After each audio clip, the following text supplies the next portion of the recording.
Welcome to Help Screen, and if you want to change the date and time on Android, first thing is just simply go ahead and go to your settings application. Now, if you don't see the settings, you just simply use the notification bar and you should be able to see the gear icon on the top right corner. Now, with that said, just simply go ahead and scroll down at the very bottom and you should be able to see here general management.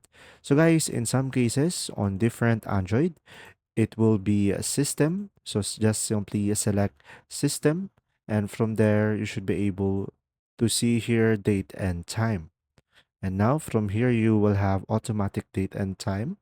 So just simply turn this off and you should be able to select a specific time zone over here. You should be able to select region, time zone, and you should be able to set the date and set the time over here.